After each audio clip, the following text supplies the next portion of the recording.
I had a lot of trouble making this review. The first time I made it, you'll see I put it up. It double recorded my voice, and I was pretty happy with it, but it fucked the audio up, and there's not really an easy way to fix it. So I figured I'd just re-record it. Um, so Independence Day 2. Well, I think before we talk about Independence Day 2, we need to go back and look at Independence Day 1. Now, Independence Day 1, I'll just talk a bit about my relationship with it, came out back in 1996. Um, the first movie, I was 6 at the time. I didn't see it in theaters. It wasn't until a couple years later when it was on TV that I actually saw it for the first time when I was 10 or 11. Um, when I saw it, I was completely and totally horrified by the film.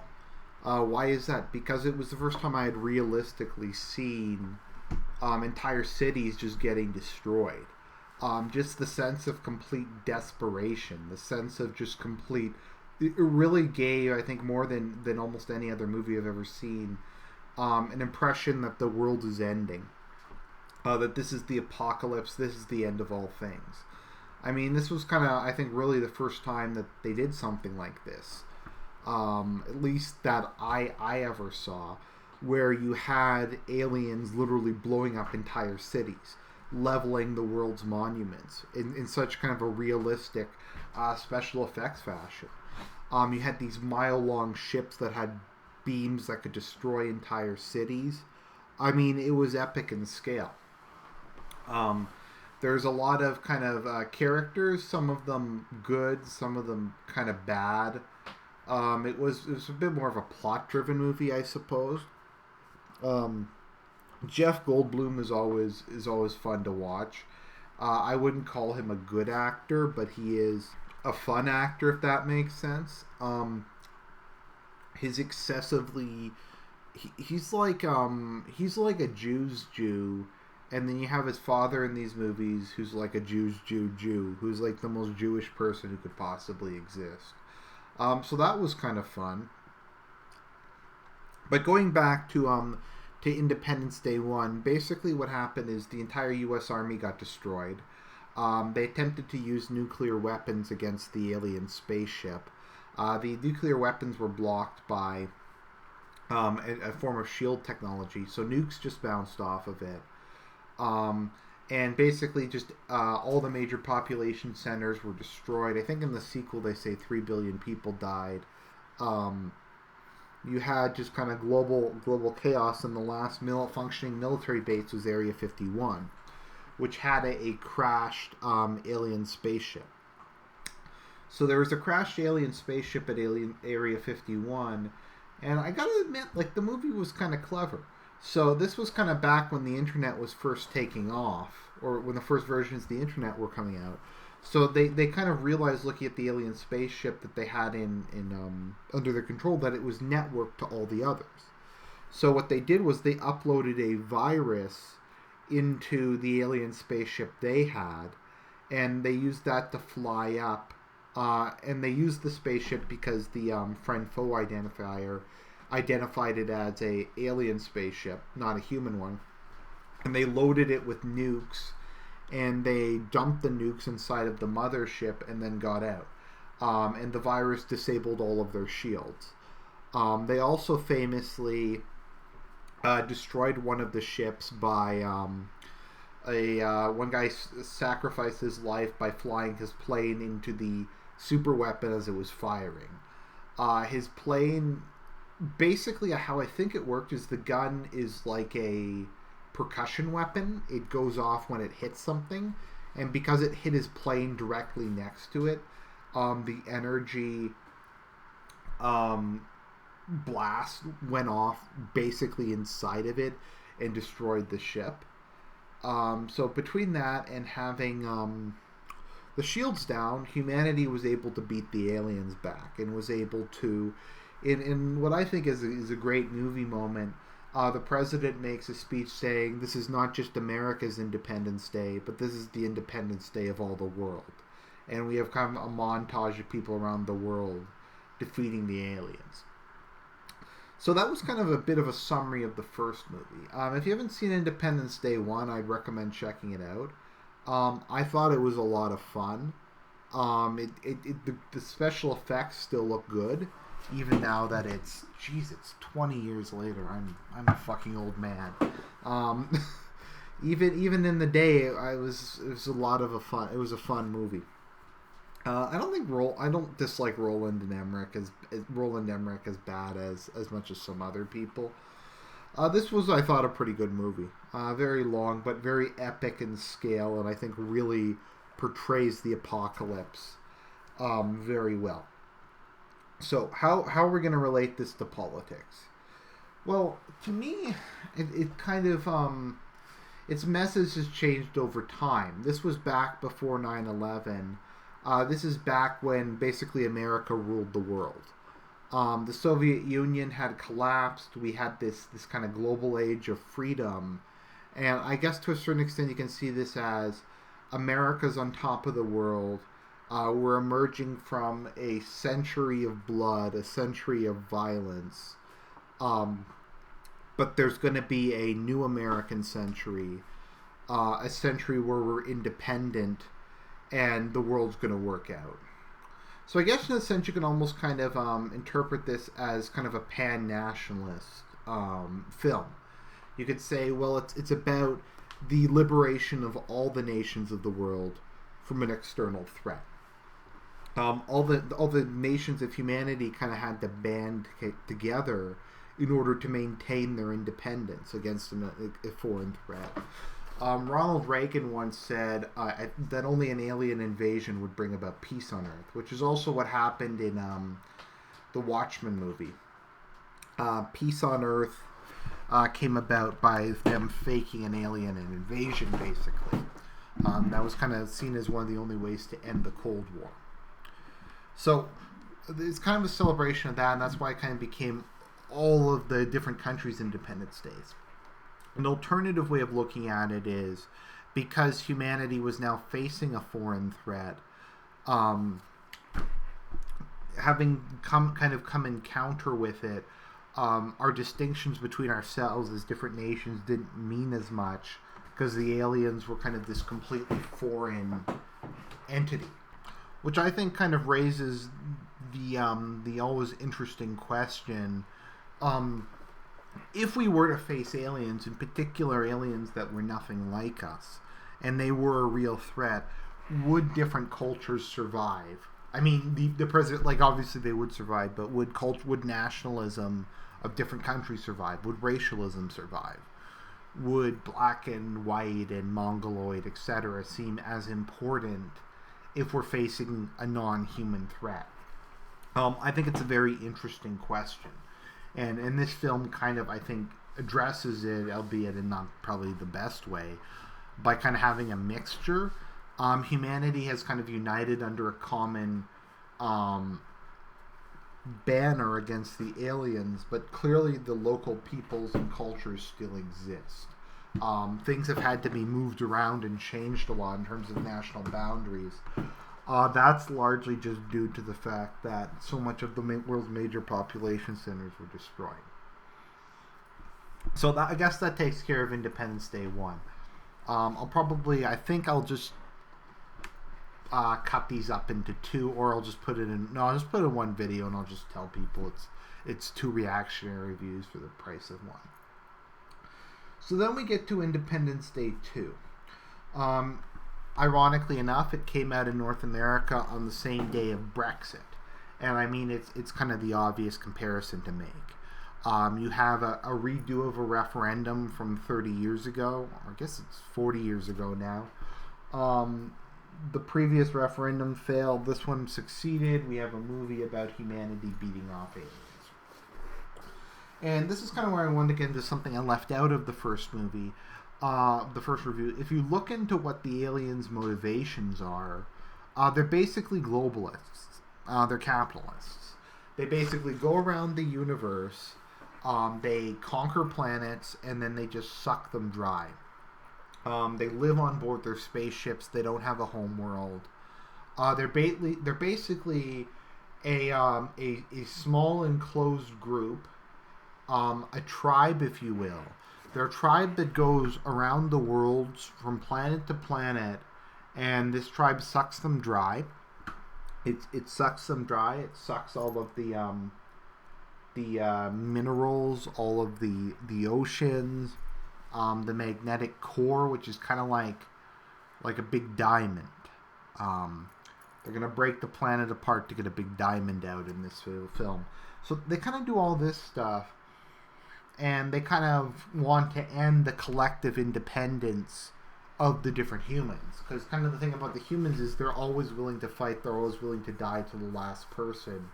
Their individuality and their nation and their species is more important to them, and it's something that kind of the globalist, I guess galacticist, is that a term?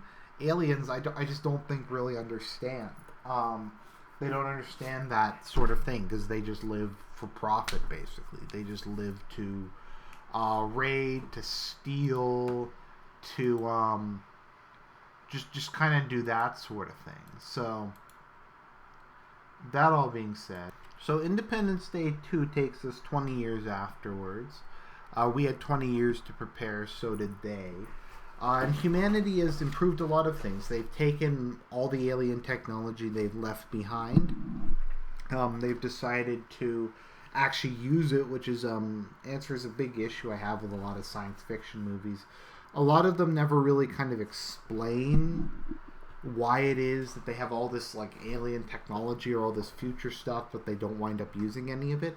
So humanity's used it, and they've had a second renaissance, kind of like the second Renaissance Matrix comic, except with less artificial intelligence and more space stuff, I guess. I guess there was one Matrix comic with space stuff, but anyways. So, we have a whole shitload of characters. Most of them are the children of previous characters. They're mostly pretty boring. The only characters who are really kind of interesting are Jeff Goldblum, who doesn't really do shit in this movie, and his father, who also does no shit in this movie, but his pervasive Jewishness is just pretty amusing. Anyways, so not really going to talk much about the characters. So yeah, so humanity has this all the nations of Earth pour money into kind of a global defense force or galactic defense force. Which, I mean, you can't really blame them for having a one world military. I mean, you kind of need all the countries to get on board if you're going to be fighting in space. So they have bases on Mars. They have bases on some of the moons of Saturn. They have a base on the moon. And they have this weapon called a cannon, which is, I think, a version of the main cannons on alien motherships. So this weird sphere ship shows up, and they shoot it down, and they take the wreckage from it, and they find a sphere within it.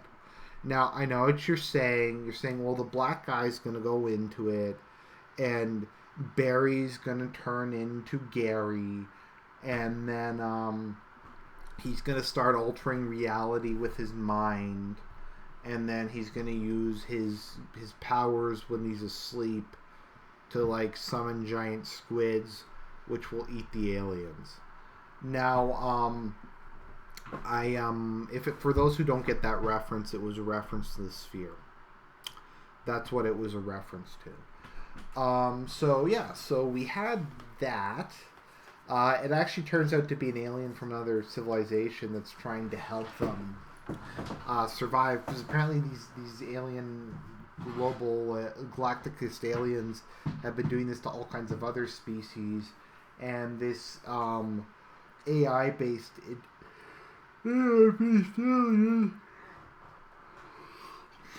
really wants to get humanity on board, take some of them to her home world. It's a hidden planet where she's training a army and an armada to go and to go fight back against these guys, setting up the bait for the sequel.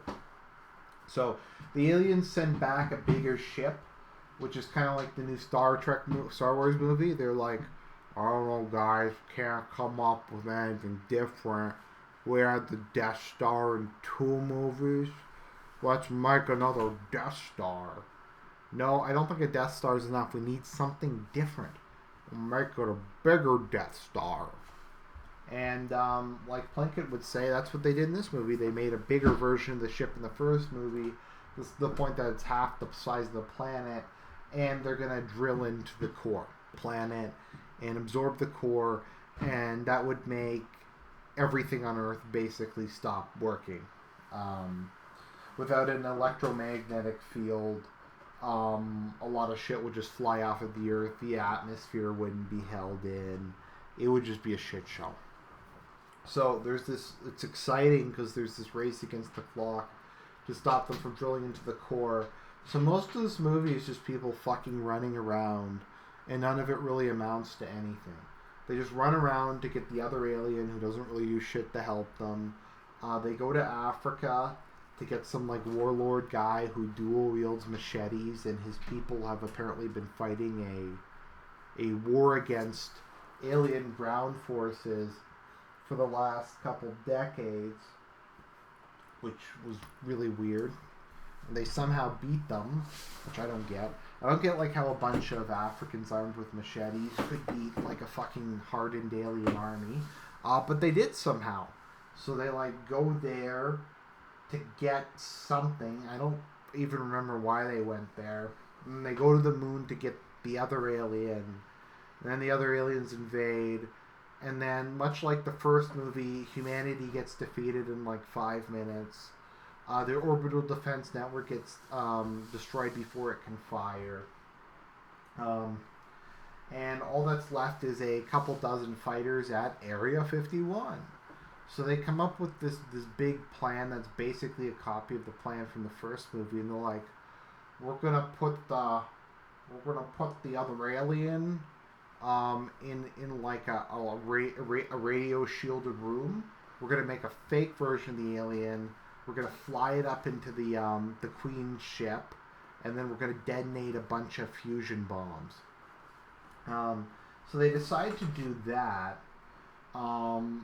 And that blows the ship up, and the ship that flies there is piloted by the president from the first movie, who's gone crazy. And so they blow it up, and then for some reason the Queen has her own shield, so she's okay after taking a fusion bomb to the face. But none of the rest of the ship was shielded, so the rest of the ship gets destroyed. But the Queen is okay. So they start firing at the Queen, and their weapons do an inconsistent amount of damage. And we have kind of this strange thing where the Queen's not really that concerned that they're trying to kill her, but then she discovers the sphere, so it's still around. And then they try really hard to kill the Queen, and then eventually the Queen dies. And the sphere turns out to be Eva from Wall-E, and the sphere's like, good job guys, they're leaving now. And you're like, why are they leaving? Because the Queen is dead, and they can't just leave it here until another Queen comes in, because that would be too difficult. So the aliens behave in a completely irrational way. Humanity still has a chance, even though they really shouldn't. And I guess just overall, it's just kind of a fucking boring movie. Most of the movie is just kind of them running around from place to place. Stuff's happening. Stuff. That was a joke they had back on the Nostalgia Critic one time when they were reviewing Alone in the Dark. There's just one of those scenes when the military commander's just yelling about all the stuff he needs done, and they just start yelling, stuff.